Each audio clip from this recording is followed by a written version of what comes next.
What is good, OD fam? We are back with some more Division 2 content, and in this video, I'm going to be showcasing my first build using the new NinjaBike backpack that dropped with Season 11.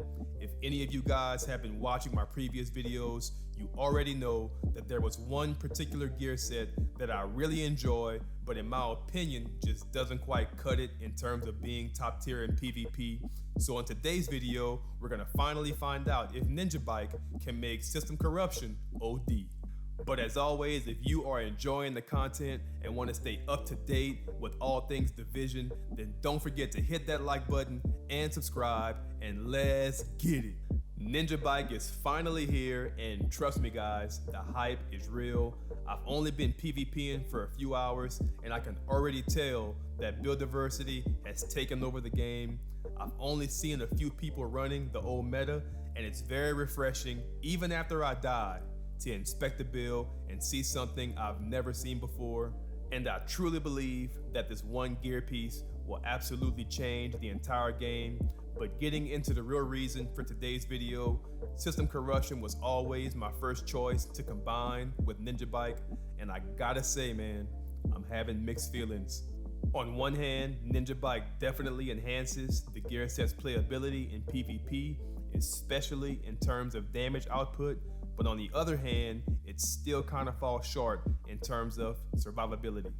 Getting into our build setup, we're gonna start with our specialization, which is Gunner, and this for me is for the same reason it was in the last video. The 15% armor on kill from the gear set stacks nicely with the talent Incessant, and I really enjoy the small RPM boost on kill from the talent Barrage.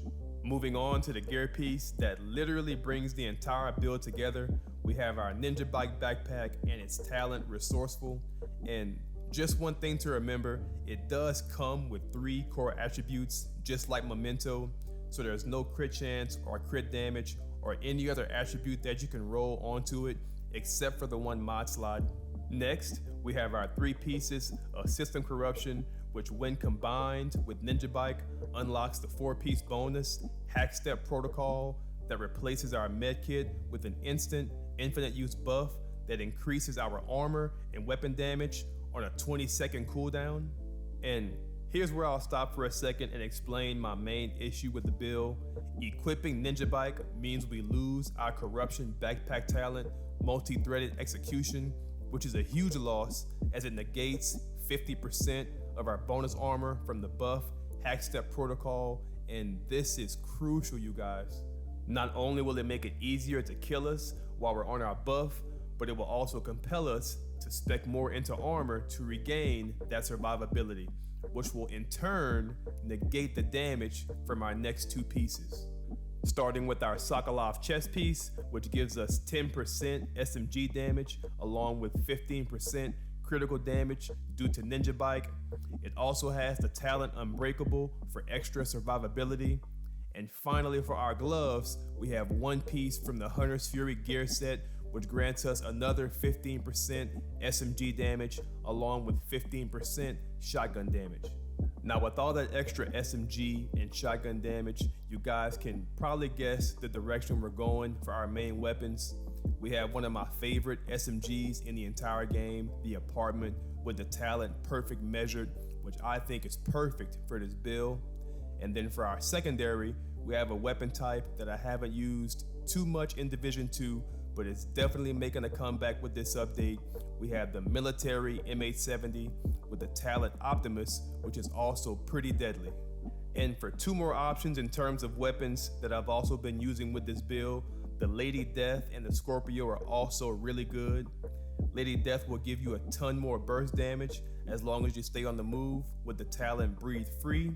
And the Scorpio shouldn't need too much of an introduction as I've used it on many of my past builds, but mainly because it's amazing when fighting players who strafe too much. Moving on to our skills. Now, this is really up to you guys. I'm rocking the Defender Drone for protection and the EMP Sticky to jam enemy skills, which is very useful because trust me, you will see more skills in this update. And for the final build stats for our main weapon, we're gonna finish with 59% crit chance with 136.5% crit damage. So what do you guys think? If I'm being honest, I'm a little disappointed in how this all turned out. I really didn't foresee the survivability taking such a huge hit by equipping NinjaBike. So from my final take, I would say yes, it did get better in terms of damage, but still not good enough and definitely not OD. But if any of you have a different variation or a different idea that will make this better, please let me know in the comment section. I'm working on 2 more build videos that I'm gonna try and get out this week. One is with NinjaBike, and like I said in my last video, the second one is kind of special and will not be with NinjaBike, so stay tuned for that. But as always, if you are enjoying the content here on the channel and want to stay up to date with all things Division, then don't forget to hit that like button and subscribe to join the OD family. Thank you guys so much for watching, and I'll see y'all in the next one. I'm out.